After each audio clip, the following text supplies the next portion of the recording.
Shalom a todos, amados hermanos, sean bendecidos todos. Damos muchísimas gracias a nuestro Padre por esta nueva ocasión que nos brinda de estudiar su palabra. Saludamos a todos los que están conectados a esta hora, a todos los que van a seguir nuestra transmisión y creo que vamos a sacarle mejor de los provechos en este momento porque son muchas las cosas que el Padre nos regala en términos de revelación a través de su palabra. Hoy vamos a estudiar un libro más de la serie Revelando las Escrituras, en el capítulo que tiene que ver con los libros y personajes bíblicos. Así se llama esta parte de la serie Revelando las Escrituras, porque hemos decidido estudiar libro por libro. No es un estudio profundo, pero sí tiene que ver con un esbozo general que nos va a dar en un contexto muy general para ir de nuevo a las particularidades de cada libro. Por eso es que es tan importante, porque ese contexto, además de ser histórico, tiene que ver con la parte profética, que es muy importante, sobre todo para este tiempo. Así que bienvenidos a todos y que el Señor, pues como siempre, sea el que guíe todo este estudio. Amado Padre, te damos infinitas gracias, Señor. Gracias por el privilegio que nos das de estar en tu presencia y de que seas tú a través del Espíritu de Santidad guiando toda verdad. Que de mi boca salga esa verdad y que llegue a los corazones con absoluta pureza, con lo genuino que tú quieres darnos en esta jornada. Por los méritos de tu Hijo amado, nuestro Mesías, nuestro Rey, nuestro Mesías Yehoshua. Amén y amén. Bueno, entonces hoy vamos a estudiar el segundo libro de Shemuel. Ya estudiamos el primero. Esta es la entrega número 5 que tenemos para este tiempo. Y como ya ustedes lo saben, hemos dividido esta serie de lo que tiene que ver con los libros y personajes bíblicos en dos porciones. Y esta es la primera parte, apenas estamos comenzando. Y hoy estamos estudiando, después de estudiar Yoshua bin Nun, amado Josué, el libro de Shoftim, los jueces, a Ruth. Estudiamos también el primer libro de Shemuel y hoy estudiamos el segundo libro. Así que ya estamos prácticamente adentrándonos en todo el hueso de lo que significan estos 18 libros, que son tan interesantes y que para nosotros reviste una importancia especial, puesto que es la palabra del Señor que nos va a dar el fundamento bíblico desde tiempos antiguos para entender, por supuesto, los tiempos cuando Yoshua estuvo acá y nos dejó esos escritos apostólicos o ese Nuevo Testamento como es conocido, para que nosotros podamos nutrirnos con esa verdad. El libro de Segunda de Shemuel es un libro que es la continuidad obviamente del primero, porque Segunda de Shemuel cubre la parte final de un periodo histórico que duró 130 años. Y claro, si lo comparamos con el tiempo de duración que tuvieron los jueces, por ejemplo, que fueron más de 600 años, parecería que fue un libro más corto, pero es muy intenso. Y obviamente unas cosas, unos aspectos históricos que estamos dejando atrás en términos de estudio, tienen que ver con lo que está sucediendo o lo que vamos a narrar en este momento en el marco de este muy bien y profundo libro, porque deja muchas enseñanzas interesantes. Entonces cubre un periodo histórico de 130 años luego del surgimiento y debemos decir también la caída del primer rey de Israel, llamado Shaul o Saúl. Continúa la historia con David y ese es el personaje central. En este segundo libro, David consolida su poder hasta que finalmente llega a ser rey sobre las 12 tribus de Israel. En la perspectiva general, este libro claramente muestra la mano de Adonai en los eventos humanos. Y eso es muy importante destacarlo porque nunca el Padre dejó de ejercer el control dentro de todo el desarrollo de estos aspectos. David subió al poder porque Adonai lo seleccionó, lo escogió para cumplir un propósito. David subió por esa misma razón, las proezas históricas de David fueron posibles porque siguió a Elohim que lo había ungido.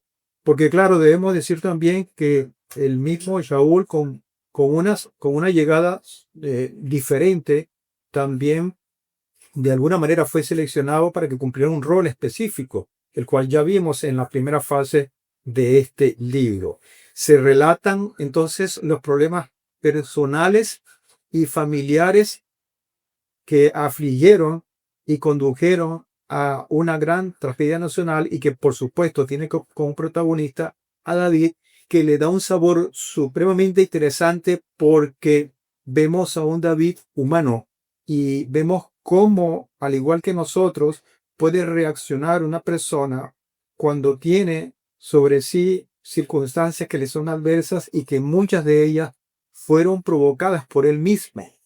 Y entonces eso lo hace tener una condición para nosotros de mucho aprendizaje, porque esas circunstancias estoy seguro que con un aspecto o con, digamos, en circunstancias históricas diferentes, pudieran habernos pasado o pudieran estar pasándonos a cada uno de nosotros. Entonces, los fallos morales de David originaron una serie de acontecimientos que fueron, no solamente influyeron o tuvieron consecuencias para su persona, para su familia, sino obviamente para toda la nación. Y ahí está una de las primeras enseñanzas. Cuando el liderazgo, cuando el liderazgo es bendecido, esa bendición permea hacia las personas que tiene bajo su liderazgo.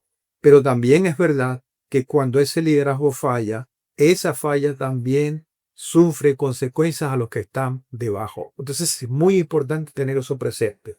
Las fallas morales de David muestran, por un lado, la justicia, pero también, por otro lado, muestra la misericordia, la bondad del Padre como respuesta al pecado que infringió David en este caso. Entonces vemos que David tiene una condición bien importante por el llamado que tiene como líder y que hizo logros que ningún líder de Israel de la época hasta que viene Yehoshua no hizo. Y quizás eso da el traste con las cosas que en las cuales él falló y que tiene, por supuesto, un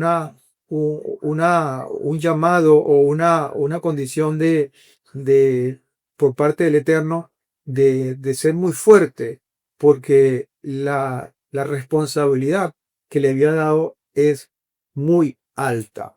Entonces, como vimos en el primer libro, porque ya hemos repetido que ellos 31 capítulos que comprenden la primera parte de Shemuel, es decir, primera de Shemuel, tiene que ver con esta parte que los tiró, que es la que vamos a estudiar en esta jornada.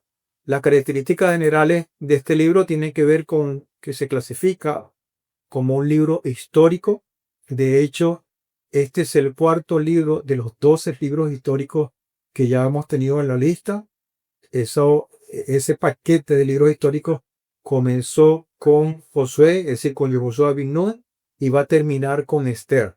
Ese paquete de libros, de 12 libros, son libros históricos. Y estamos prácticamente adentrándonos en el centro de todo ese compendio bíblico histórico.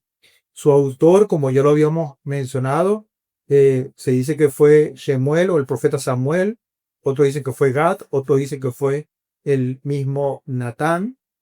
Sin embargo, muchos dicen que no fue así. Los defensores de los que dicen que fue, incluso también dicen que fue un compendio que sacaron de estos tres hombres, tanto de Samuel, Gad y Natán. Y eso lo argumentan basado en lo que está escrito en primera de Divrei Hayamim, capítulo 29, versículo 29. Primera de Crónicas 29, 29. Pero hay una cosa que es cierta, que hay hechos que se narran en esta historia que obviamente no pudieron haberlos escrito ellos porque sucedieron después de su muerte, que la muerte de estos posibles escritores de este libro. Por lo tanto, muchos dicen que no pudieron ser ellos, o por lo menos no pudieron escribir todo el rollo, el libro, y su autor es desconocido. De todas maneras, eso no quita el valor que tiene este libro. ¿A quién fue escrito? ¿A quién fue escrito el libro? Fue escrito dentro de un marco histórico del pueblo de Israel, pero por la condición marcada, sobre todo por la parte profética, su impacto cubre toda la humanidad. Es decir, tiene un carácter universal por el aspecto de salvación que tiene el libro. Fue escrito de acuerdo a los hechos que se acontecieron en la localidad de Ramá, Mishpah y la propia Jerusalén, que son sectores muy cercas uno de los otros. Pero en esa parte geográfica fueron donde se escribió este libro. Razones de su escritura, podemos nombrar muchas, amados hermanos y amigos que nos pueden estar escuchando, pero vamos a mencionar estas 4 y quizás son las más destacadas. En primer lugar, una de las primeras razones es que registrar la historia del reino de David. Hay un registro histórico que obviamente es bíblico, es histórico y que da fe de todo el desarrollo del reino de David. En segundo lugar, como estas razones de su escritura, va a demostrar cuán eficaz puede ser un liderazgo cuando se está sujeto a nuestro Padre Celestial. Esa es una razón muy poderosa. Cuando se está sujeto a el liderazgo, y insisto de nuevo, cuando el líder está sujeto a nuestro Padre como el autor, como el que controla todas las cosas, obviamente la condición se vuelve de mucha bendición, de mucha eficacia en ese sentido. Tercero, mostrar las cualidades personales que agradan a Adonai. Y aquí vienen los contrastes con los personajes que intervienen en este libro. Y cuarto, que tiene que ver con un aspecto profético que es el que más y quizás atractivo tiene dentro de ese marco, es que describe a David como un líder de un reino imperfecto que anuncia a Yehoshua como el líder ideal de un reino nuevo y perfecto. Por supuesto, vamos a tener entonces en David una sombra profética de lo que no solamente es un reinado como tal, de lo que significa el poder de la unión, sino también va a reflejar el reinado mesiánico que se va a asomar con la primera venida de nuestro Mesías Yehoshua. Así que les invito a que siempre estén atentos a todo este acontecer, porque nos va a dejar muchas y ricas enseñanzas. Estoy seguro de ello. Bueno, hay 3 temas, amados hermanos, que abarca este libro. 3 temas bien interesantes. El primero, que por supuesto es el que asoma con mucha fuerza, que dibuja un pacto, el conocido pacto davídico, que vuelvo a insistir, tiene mucha conexión con la mesianidad o con lo que va a desarrollar el Mesías en su primera venida y obviamente lo que va a ser consumado con su segunda venida. Entonces, hablando de este primer tema, pacto davídico, podemos decir lo siguiente. La cúspide de la vida de David llegó cuando Adonai entró en una relación de pacto con él, es decir, con David, prometiendo establecer una dinastía, porque tiene que ver con un reinado, a través de sus descendientes. Y esto lo vemos con mucha claridad, y vamos a hacer un paréntesis más adelante en el capítulo 7, que es un capítulo excepcional. Este pacto tenía un elemento condicional, una condición asociada con él, con el mismo pacto. Había una condición de pacto allí, ya que advertía que reyes infieles de la línea de David recibirían la justicia celestial. Y de alguna manera eso fue lo que se reflejó. Y vemos entonces todas las consecuencias nefastas que ello derivó. Este es el primero de los temas que va a abordar a lo largo de toda la escritura de esta parte de Segunda de Shemuel. El segundo tema no deja de ser más interesante, que es las consecuencias del pecado. Y esto es como una alarma que se prende para nosotros, como una advertencia bien interesante, porque está enmarcado dentro de una condición de cercanía con el Padre Celestial a través de ese pacto que tiene sus condiciones.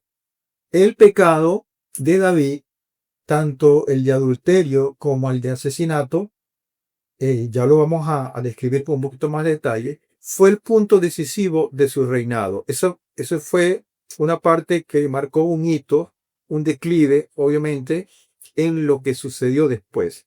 Aunque debemos decir también que su arrepentimiento fue genuino, fue real, y el perdón de Adonai casi fue de inmediato.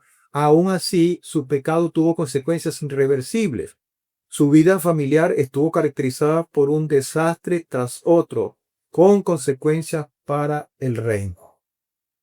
Entonces, vemos, amados hermanos, incluso que todas esas consecuencias llevaron a tener un encuentro entre la misma sociedad israelí, entre los mismos hermanos.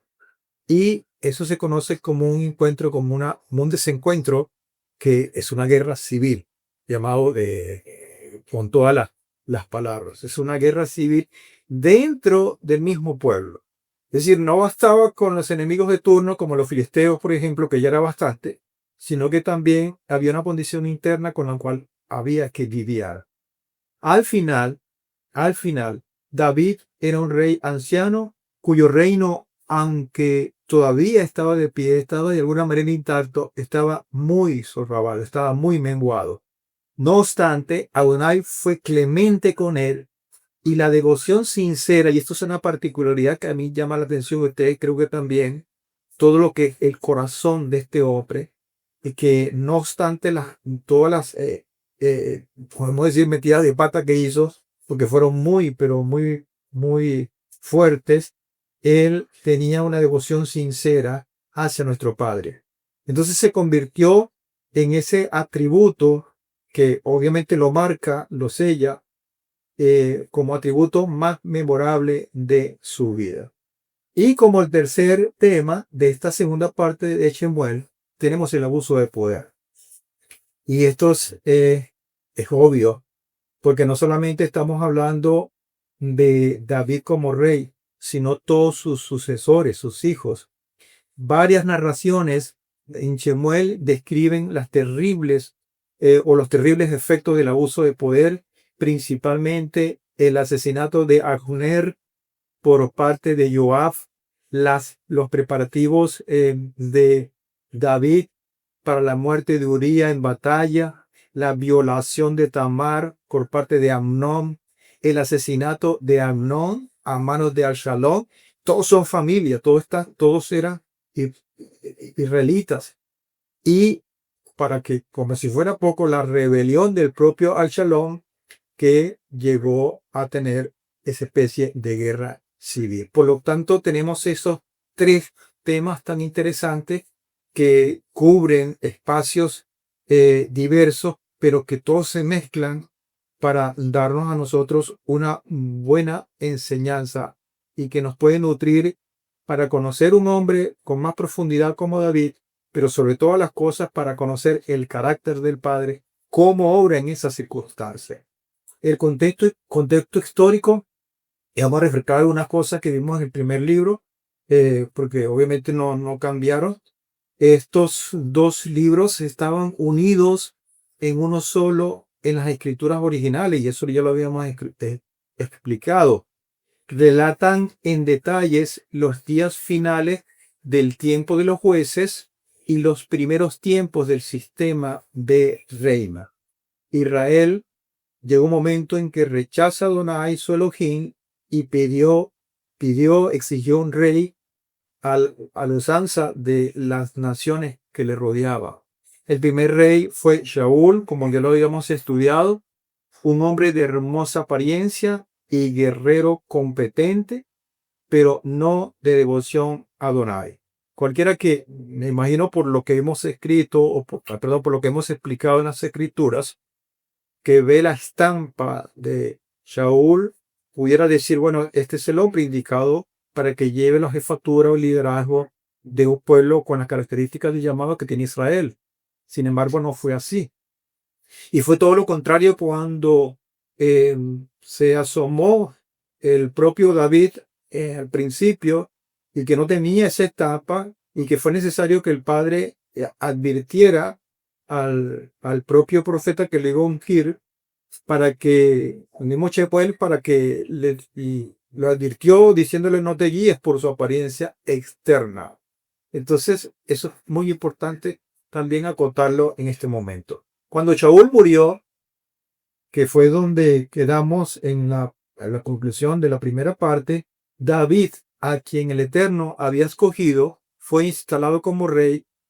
Particularmente, este segundo libro cubre la vida de David junto con sus altos y bajos, lo cual muestra profundas enseñanzas para nosotros. Así que, interesante todo esto, hermanos, porque nos lleva a entender, repito, cómo obra nuestro Padre, cuál es el carácter de Él, cuando tiene un propósito marcado sobre una persona tan importante como David, y que en un momento dado esa herramienta o ese instrumento no le responde como él quisiera. ¿Cuáles personajes intervienen en este libro? Intervienen muchos personajes, pero lo más importante y que su importancia fue porque condicionó las decisiones que estos tres personajes principales del libro, las decisiones de estos tres personajes condicionó todos los actos o el desarrollo histórico de los demás. Tenemos por un lado a Shemuel y por el otro lado a Shaul como primer rey, cuyo desarrollo fue lo que estudiamos en el primer libro de Shemuel. Pero indudablemente el personaje central es David. David es el personaje central. Segundo rey de Israel, un gran guerrero, cantor, instrumentista y poeta. Pues son con una característica que quizás son diferentes una de las otras, pero que complementan con un hombre con un carácter de devoción y que si es cierto cometió errores, pero fue muy rápido reconocerlo y arrepentirse. Y el Padre lo acepta.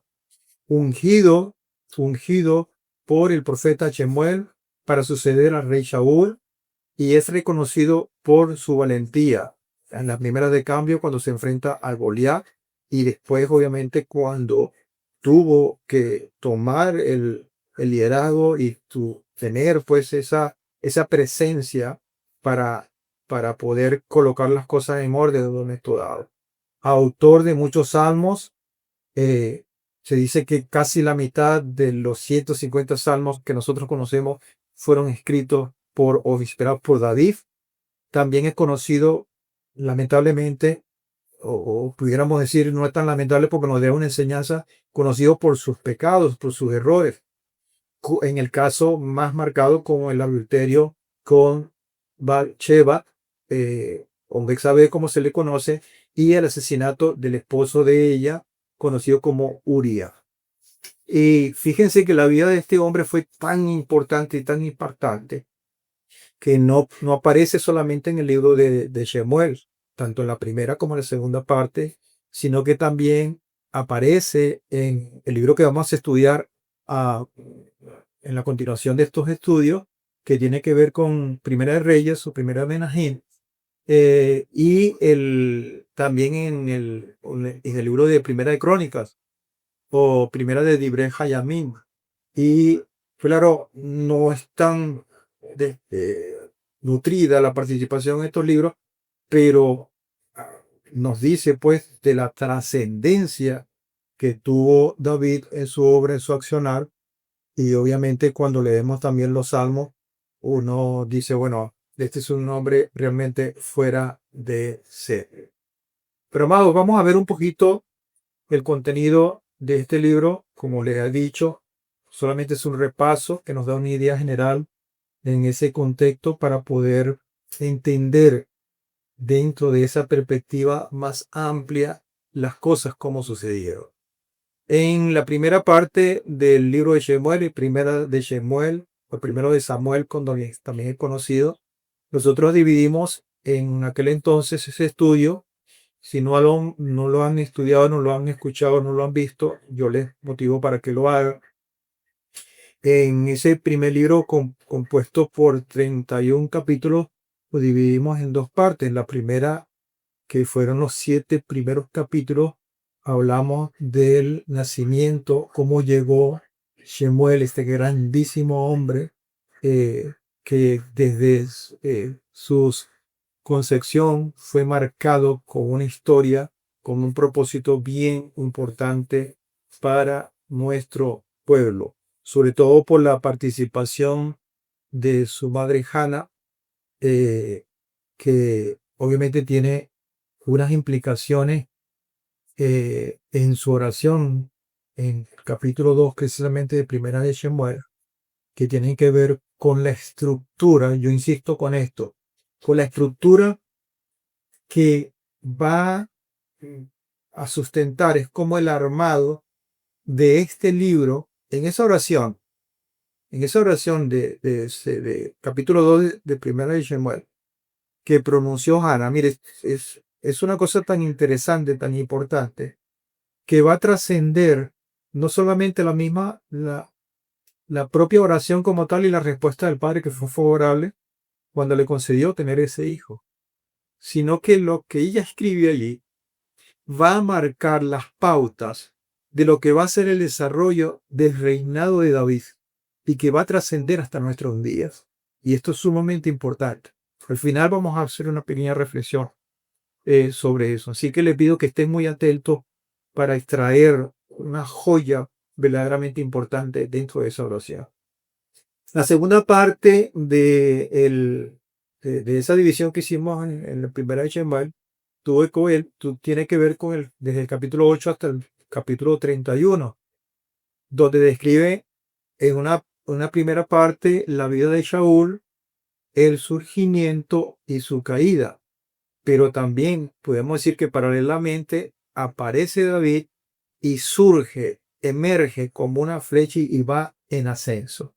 Allí entonces terminamos el estudio de esa primera parte del libro de Shemuel, es decir, primera de Shemuel.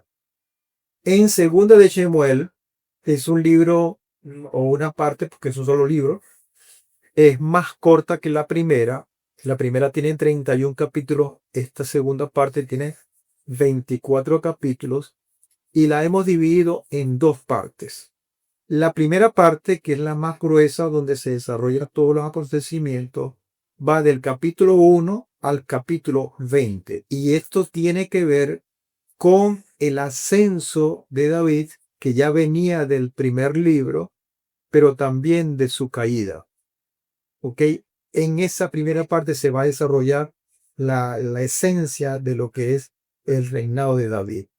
Y la última parte del libro, que va del capítulo 21 al capítulo 24, tiene que ver con una conclusión en donde se destaca lo bueno y lo malo, que es una especie de epílogo interesantísimo en donde se resumen todas estas cosas. Así que pendiente para poder sacarle el mejor de los provechos con la brevedad del tiempo que tenemos de todo este compendio que es sumamente interesante para nosotros.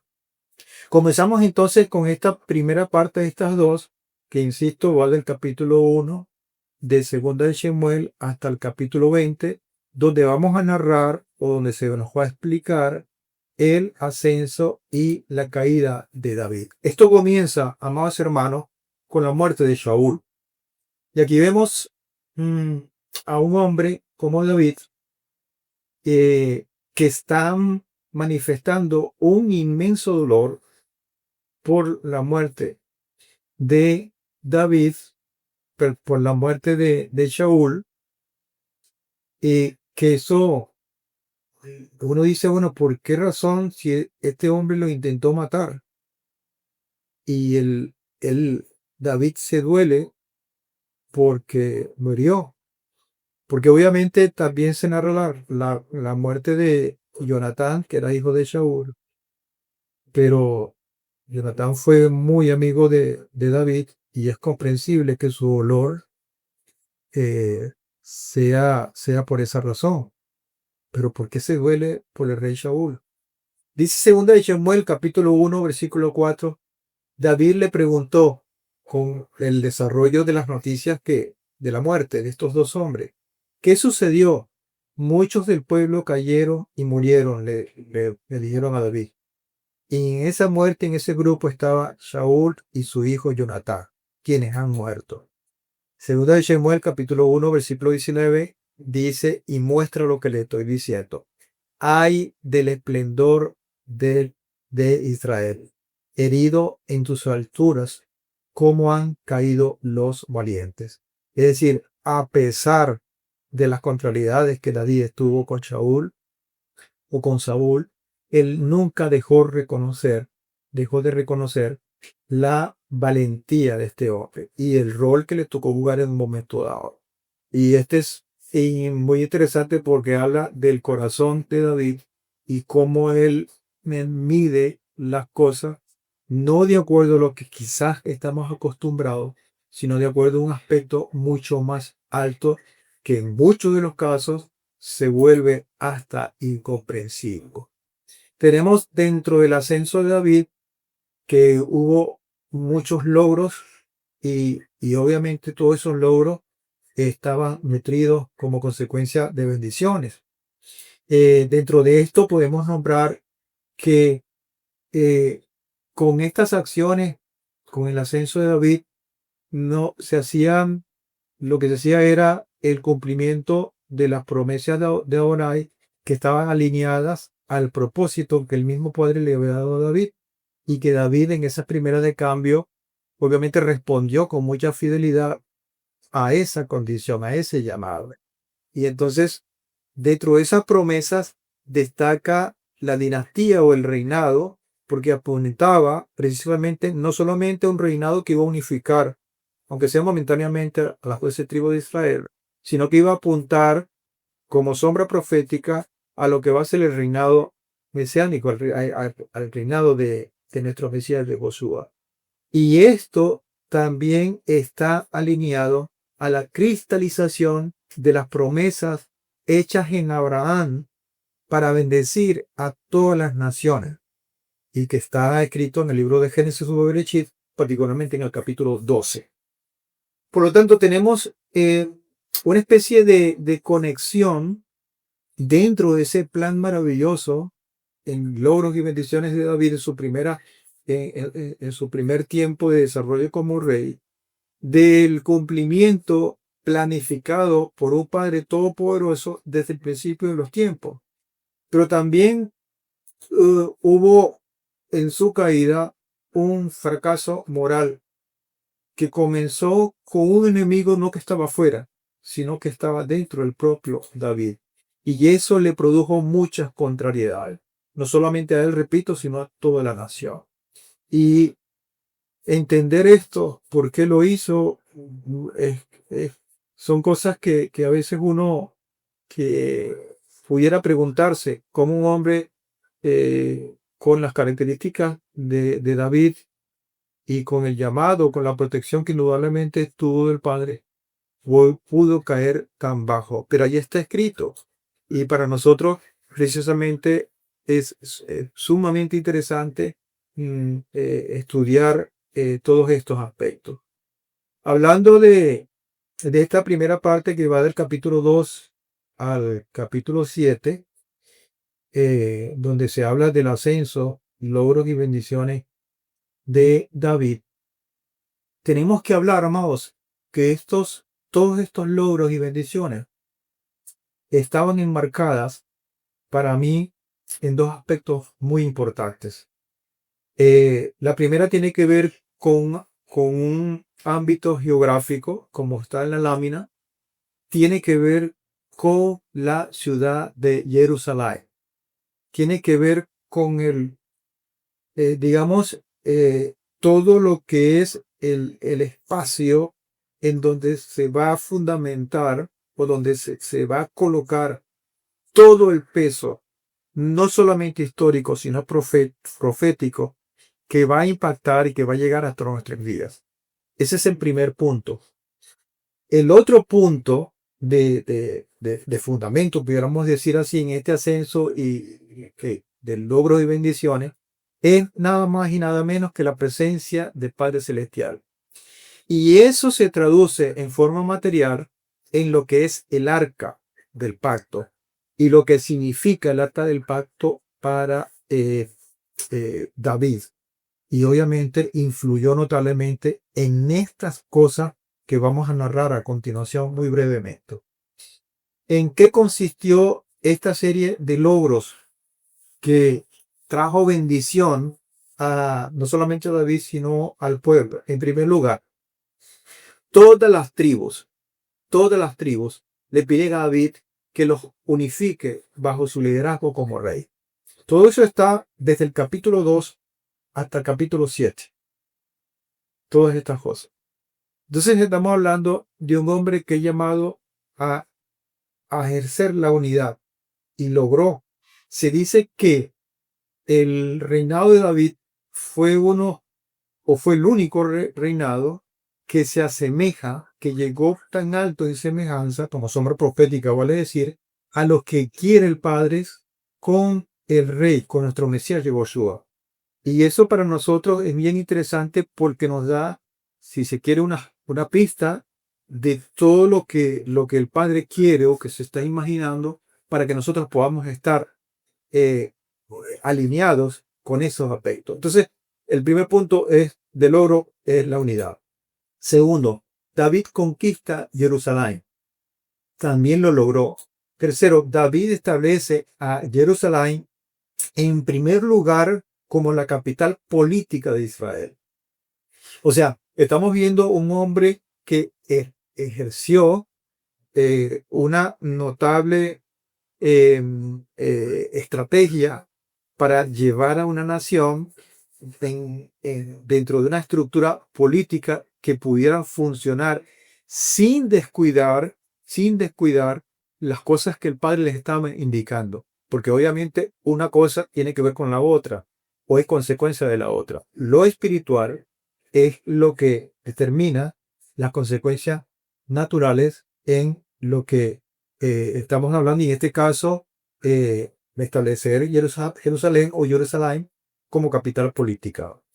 Le colocó a la ciudad el nombre de Sión, gana muchas batallas, son innumerables las batallas que él precisamente estuvo al mando, estuvo al frente y la ganó. Expande el territorio de Israel, hizo una nación mucho más fuerte de lo que al principio era.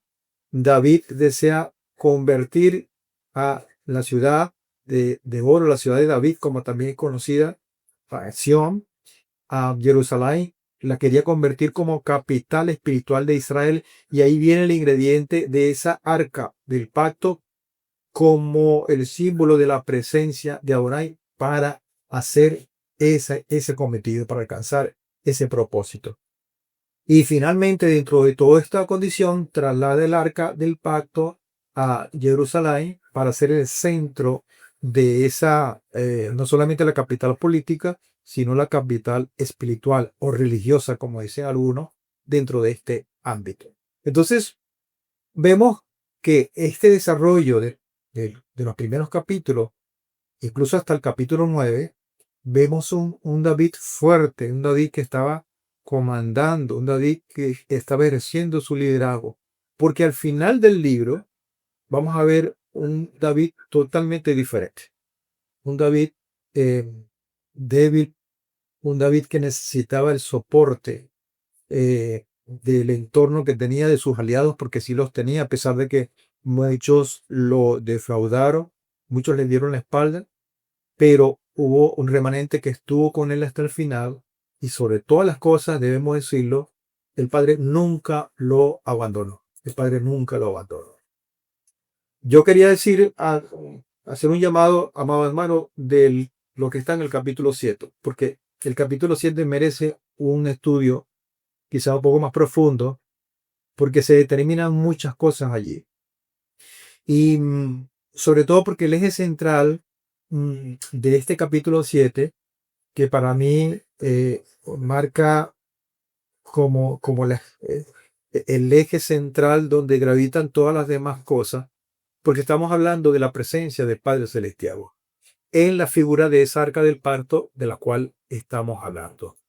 Mire, lastimosamente no podemos leer todo el capítulo porque obviamente no tenemos el tiempo, pero vamos a traer algunas cosas, algunos versículos, para que ustedes tengan una idea de lo que estamos hablando en este capítulo 7.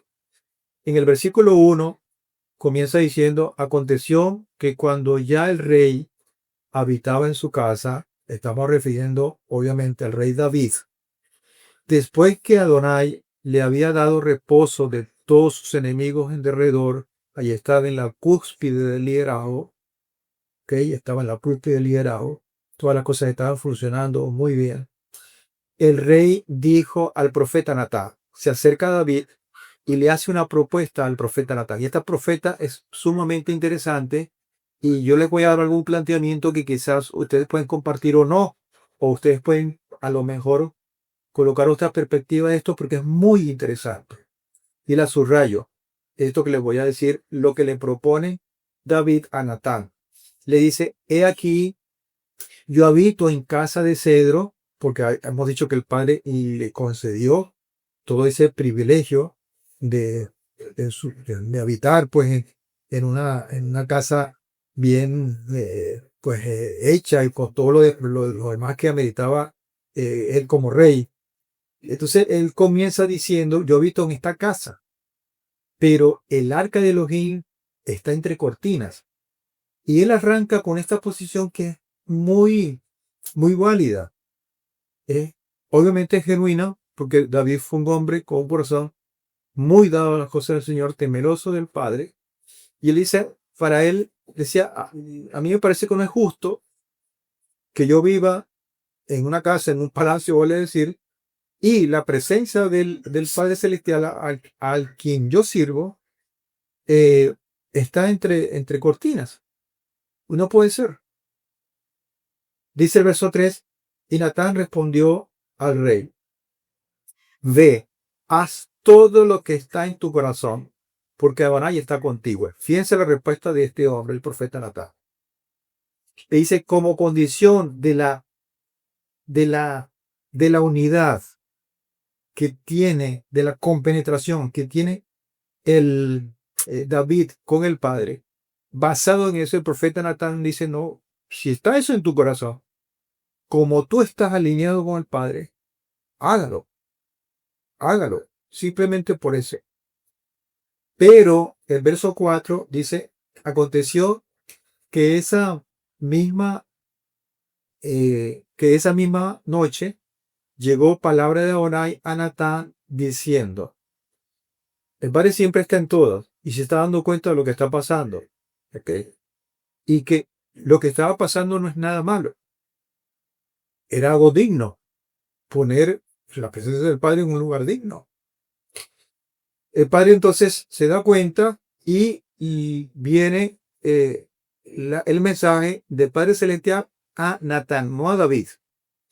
Y le dice, verso 5, ve y vi a mi siervo, a David. Así dice Adonai. Y le hace una pregunta. Le dice que le diga a David que le formule una pregunta. ¿Tú me edificarás casa en que yo habite? Esta pregunta, amados hermanos, a mí me llama mucho la atención. Porque es como decir, es que tú no has entendido, posiblemente yo estoy equivocado. Como decir, yo estoy en todas partes. ¿No te has dado cuenta que yo controlo todo? Que yo no necesito casa. Y tú eh, estás ordenando hacerme casa para mí. ¿Por qué digo esto? Porque con el desarrollo de este capítulo, siguiendo lo que está en el verso 6, dice, porque no he habitado en casa alguna desde el día en que hice subir a los hijos de Israel de Egipto hasta hoy. Es decir, yo no he necesitado una casa para cumplir mis promesas. Yo no he habitado una casa para llevar todo el cumplimiento de todo el plan que yo le propuso, que yo estoy proponiendo a mi siervo David. Todo esto se lo está diciendo Natán para que se lo diga a él.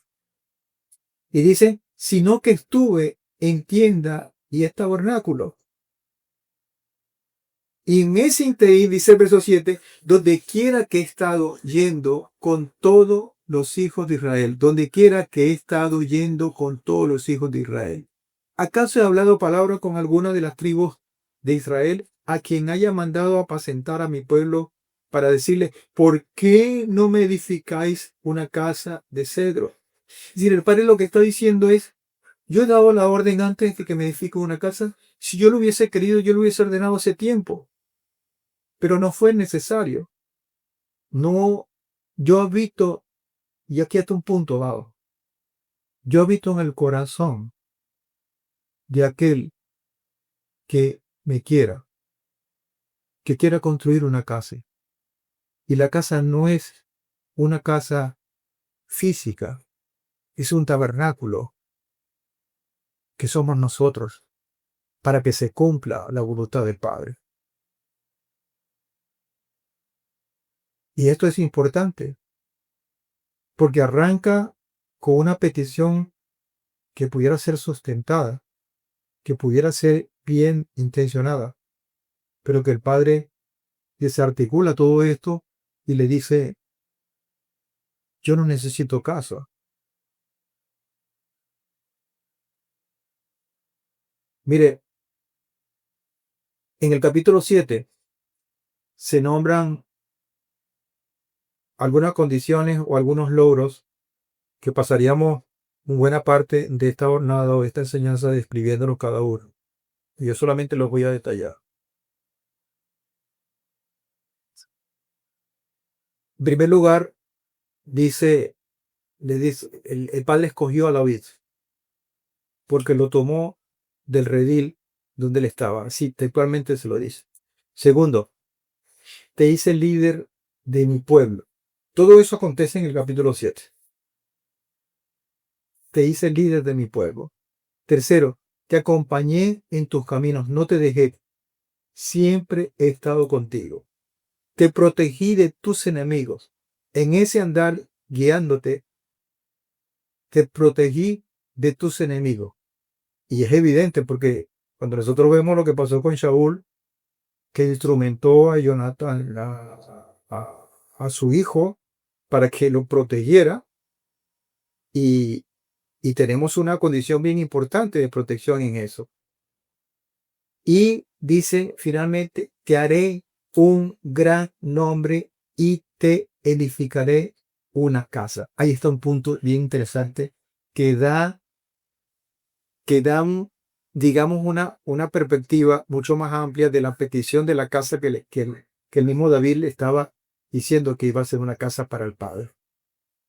Él le dice, por todo esto yo te voy a hacer un gran nombre. Por eso es que cuando nosotros hablamos del Mashiach ben David, ese gran nombre marca la historia de un pueblo que tiene que ver con esa fe, con esa voluntad, con esa obediencia y que trasciende hasta nuestros días. Ese gran nombre tiene que ver con la figura, con la presencia del Mesías Yehoshua en nosotros. Y te edificaré una casa. ¿Cuál casa? Ya habíamos dicho que el Padre le había dado una casa física. ¿De qué casa estaba hablando? De un reinado. De un reinado que iba a trascender sus días. Y que hoy, amados hermanos, usted que me está escuchando, forma parte de esa casa. Por eso es que nosotros no podemos descuidar lo grande, lo hermoso, el legado que nos da el Padre cuando vemos todas estas cosas y que podamos sentir ese llamado y que cuando estemos pasando por momentos de dificultad, o de debilidad, pudiéramos decir, nos acordemos de este hombre, pero sobre todas las cosas, nos acordemos cómo accionó el Padre con David.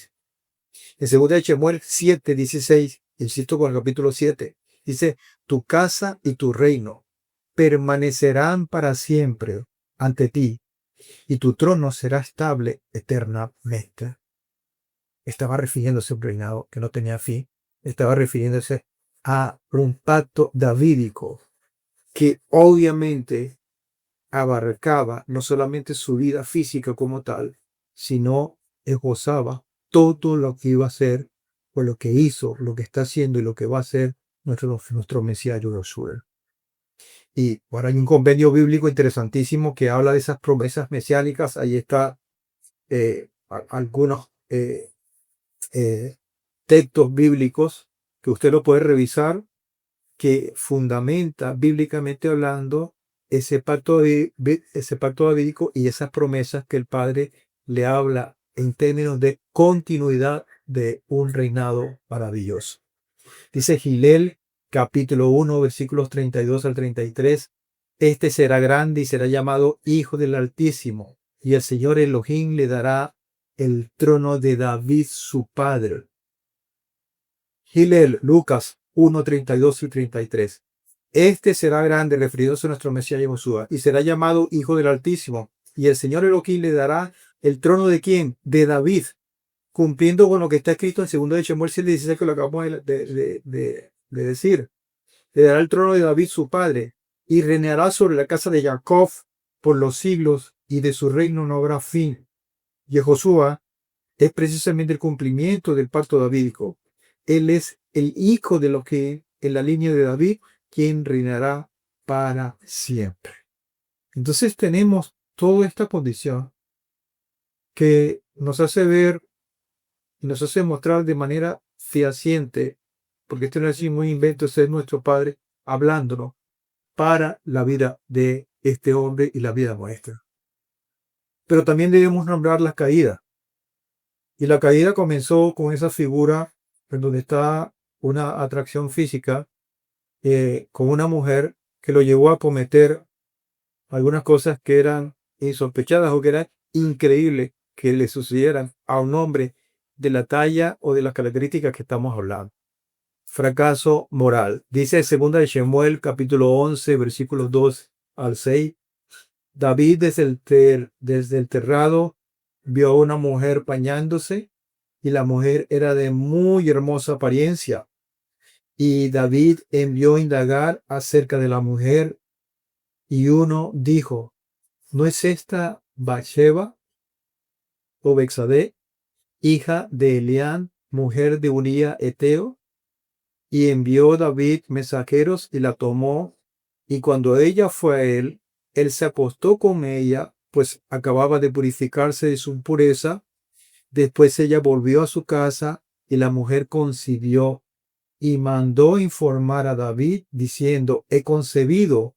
Entonces David encargó a Joab y le dijo, tráeme a Uría Eteo. Así que Joab envió a Uría a David.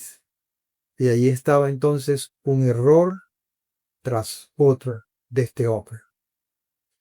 Y todo esto del versículo 2 al versículo 6, capítulo 11, porque no necesitaba mayor narrativa. Todo esto va a ser como una explosión que va a regar consecuencias por todos lados. Obviamente, Samuel, el profeta, no se había quedado de lado, era la voz del Eterno y era quien iba a plantearle las cosas o confrontar a David y decirle qué era lo que estaba diciendo. Y él comienza una historia maravillosa que tiene que ver con una parábola en donde interviene un hombre pobre a quien un hombre rico le roba el único animal que tenía. Y le dice a David, y David le dice, bueno, ese hombre hay que juzgarlo. Sorpresa para él, cuando en medio de la parábola que lo utilizó como instrumento, como figura, el mismo Shemuel le dice, ¿sabes qué? Tú eres ese hombre. Segunda de Samuel 12, 7 a 9 dice, yo te ungí como rey sobre Israel y te he protegido de la mano de Saúl y te he entregado la casa de tu señor y he puesto las mujeres de tu señor en tu cena y te he dado la casa de Israel y de Jehudá. Y si esto fuera poco, te habría añadido mucho más. Versículo 9 del capítulo 12 de segunda de Samuel. ¿Por qué has menospreciado la palabra de Adonai, haciendo lo malo ante sus ojos? Has matado a espada a Uría, porque ya ustedes saben la historia, lo mandó a llamar, lo puso en el frente de batalla para que muriera. Lo has matado a Uría el Eteo. Has tomado a su mujer por mujer tuya y lo has asesinado con la espada de los amonitas. Y ahí entonces estaba planteado la situación. Un pecado engendra el otro. Un hombre como Shemuel lo advierte de todas las consecuencias y obviamente el impacto a un hombre como David, sabiendo su corazón, fue tremendo. Segundo de Samuel 12, capítulo 12, versículos 13 y 14 dice, David dijo a Natán, he pecado contra Adonai. No tardó en reconocer que había obviamente cometido un gran pecado. Y Natán dijo a David, también Adonai ha hecho que tu pecado sea remitido. No morirás, le dice. Es una respuesta rápida, una reacción rápida y una respuesta rápida de parte del Padre. Que quizás muchos se asombren y dicen, bueno, en otras circunstancias a lo mejor David hubiese sido aniquilado de una vez. Dice el verso 14, y esto es importante que lo recordemos, que son las consecuencias. Pero como con este asunto has blasfemado grandemente de Adonai, el hijo que te ha nacido ciertamente morirá. Y eso no fue lo único que pasó como consecuencia. El hijo que él había engendrado con esta mujer, el primogénito de esa mujer, no murió. Recordé que después vino Shelomó o Salomón, que fue el segundo hijo, con una condición diferente, pero la consecuencia de ese pecado tuvo un primer impacto en la muerte de este hijo. Pero no solamente fue eso, amados hermanos. Vamos a nombrar una serie de consecuencias en forma muy resumida para que ustedes vean el impacto devastador. Y es que David en estos primeros capítulos venía emergiendo, venía subiendo la respuesta, todavía estaba calmadamente, toma a esta mujer asesina a Uría y ahí viene el declive profundo, no solamente de él, insisto, sino de toda la familia y de toda la nación. Y lo vamos a ver muy rápidamente en esta lámina. Capítulo 13. Mire, David registra, o las escrituras registran, 19 descendientes, 19 hijos varones de David y una hembra. Muchos dicen que quizás tuvo más hijos, pero escrituralmente aparecen 19 y uno son 20, 19 varones y una hembra. Esa hembra se llamaba Tamar. Tamar. Estos tres hijos que estoy nombrando acá, que voy a nombrar, están en el capítulo 13, que son Tamar, Amnón y Absalón. Hermanos o medios hermanos, porque eran de diferentes madres. Eso sí, el padre obviamente era David. Tamar, Amnón y Absalón. ¿Por qué coloco estos tres nombres acá, habiendo 19 hijos que también tienen su historia, unos más cortas, unos más largas? Porque estos tres hombres, dentro del marco de esas consecuencias que estamos hablando, participaron en una condición nefasta,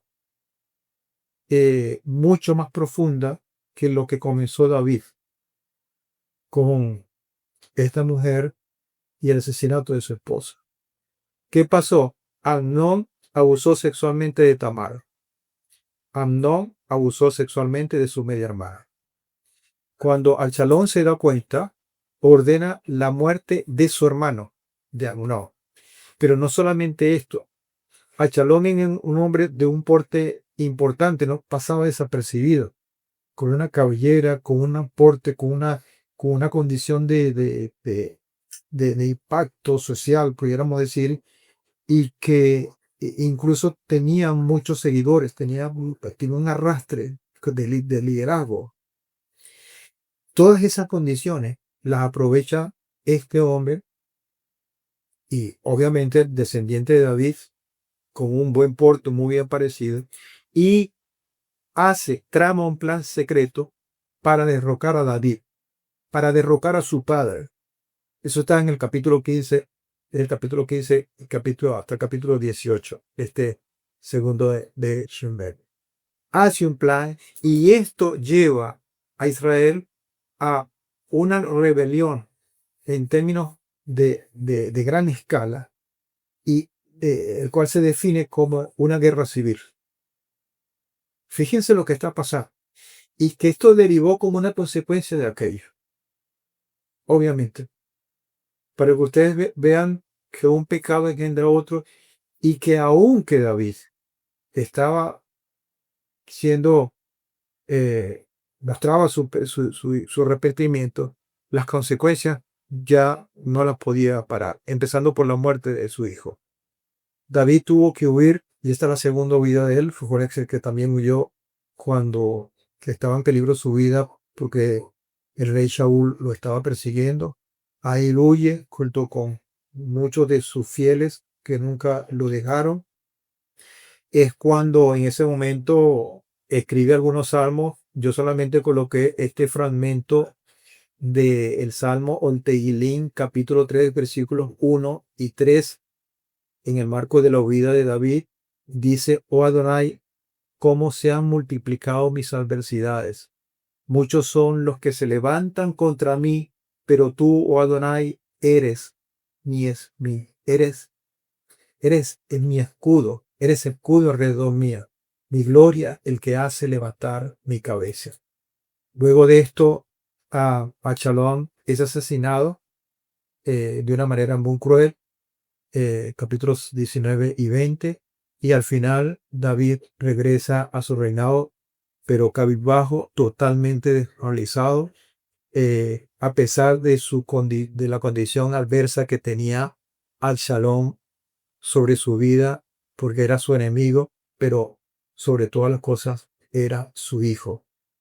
Y si al principio él se dolió por la muerte de Shaul, ¿cómo no se va a doler por la muerte de Absalom? Y tenemos a un David totalmente diferente al David que comenzó.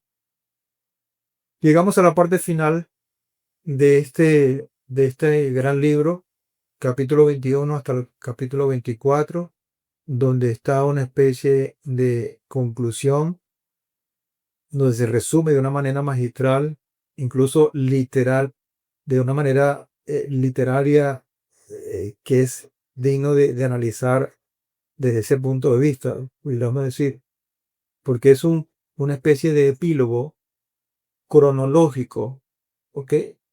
Pero con una simetría asombrosa. Es decir, el capítulo 21 al 24 habla de una simetría en cuanto en un extremo hay un aspecto que simula al final un aspecto igual. Y ahí se va cerrando de una manera sistemática hasta un eje central de estos 4 capítulos, 21, 22, 23 y 24, de una manera simétrica. Podemos resumir esto como sigue.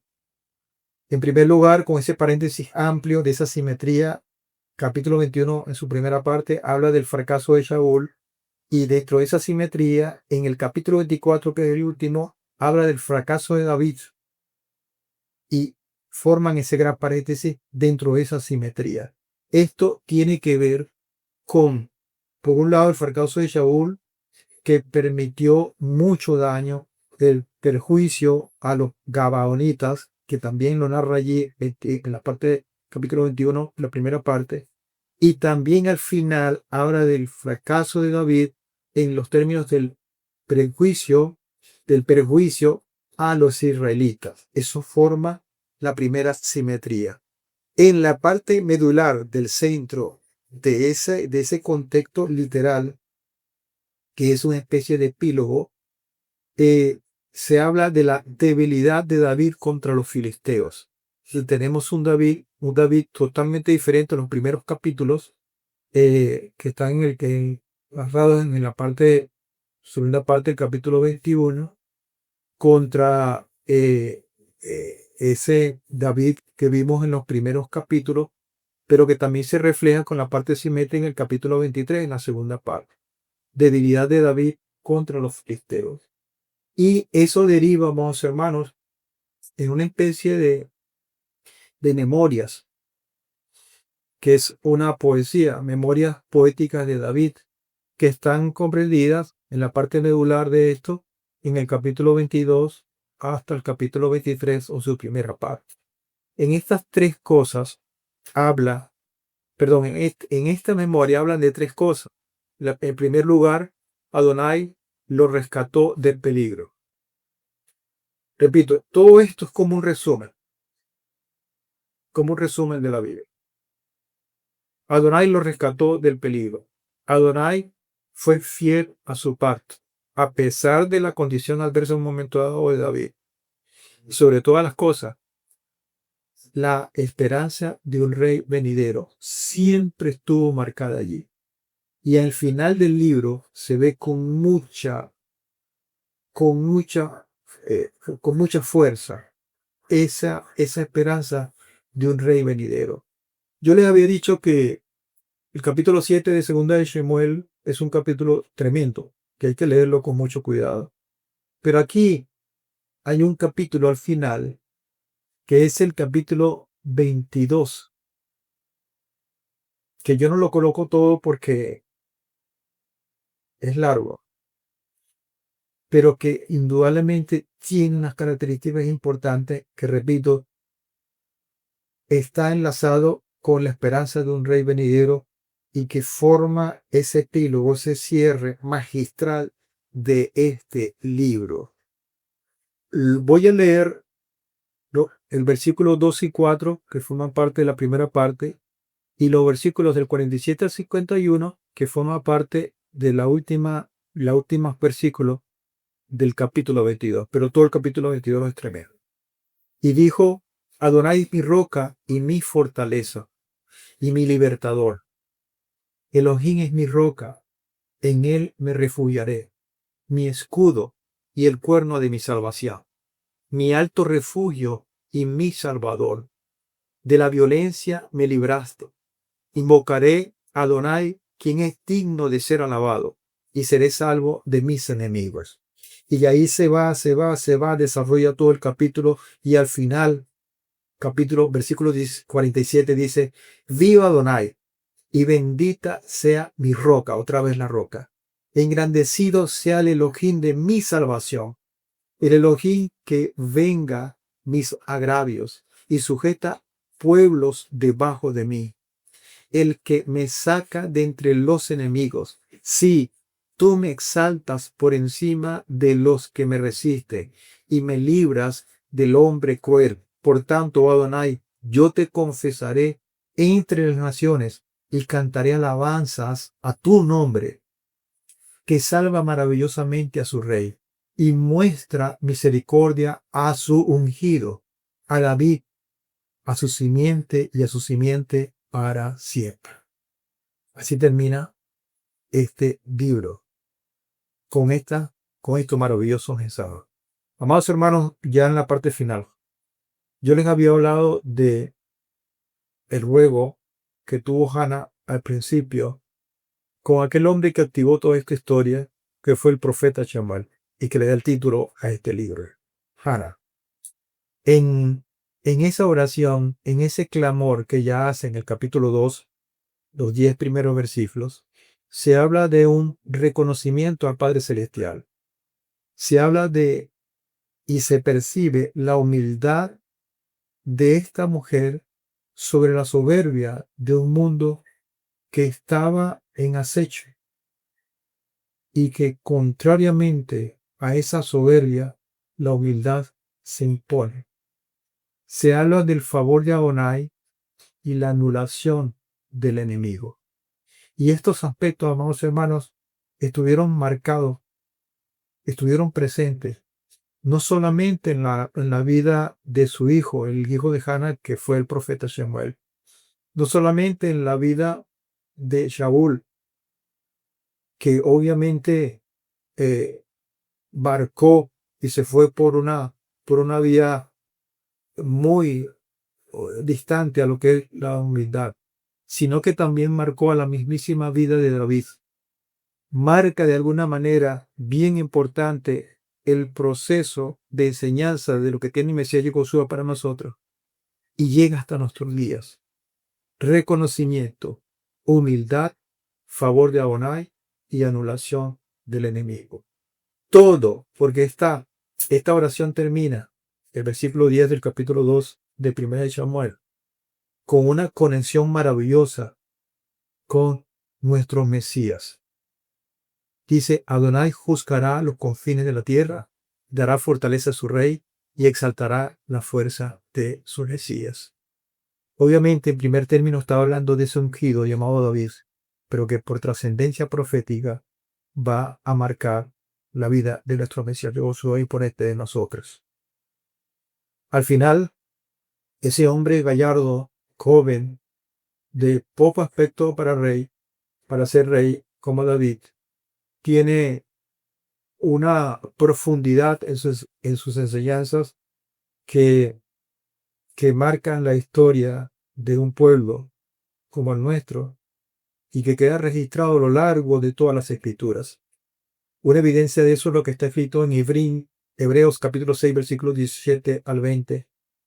Dice, por lo cual, queriendo Adonai mostrar más plenamente a los herederos de la promesa lo inmutable de su plan, interpuso juramento, para que por dos cosas inmutables, en las cuales es imposible que Adonai mienta, tengamos un poderoso estímulo los que hemos huido en busca de seguridad, para asirnos de la esperanza puesta delante de nosotros, la cual tenemos como firme y segura ancla del alma, que penetra hasta lo que está en el interior del velo, donde Yehoshua entró por nosotros como precursor, hecho sumo sacerdote para siempre, según el orden de Melquisedec. Y uno se pregunta, amados hermanos, ¿qué son estas dos cosas inmutables? Las dos cosas inmutables son, en primer lugar, la naturaleza de Adonai, que se observa a través de todo el tiempo, de toda generación tras generación. Y en segundo lugar, sus promesas. Ninguna cambia. Todas son fieles, todas son fijas. Adonai encarna toda verdad. No puede mentir. Él es la verdad. Podemos confiar en sus promesas. Nuestra esperanza es segura e inconmovible, anclada en nuestro Creador, como el ancla del barco aferrada firmemente en el fondo del mar. Para el que busca con sinceridad y acude a Adonai con fe, Él tiene una promesa incondicional de aceptación. Cuando acudimos a Él con toda sinceridad para librarnos del pecado, Él lo hará. Esa seguridad debe darnos ánimo, convicción y confianza, tal como lo hizo con David. Amados hermanos, y así cerramos esta maravillosa enseñanza, que hay tantas cosas que estudiar, que aprender y que practicar.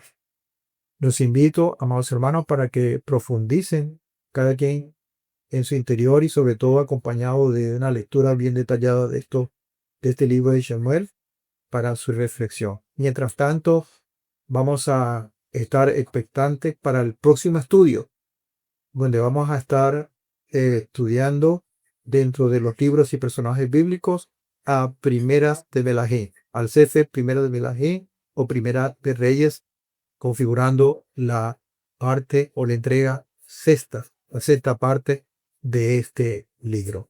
Mientras tanto, shalom y bendiciones para todos.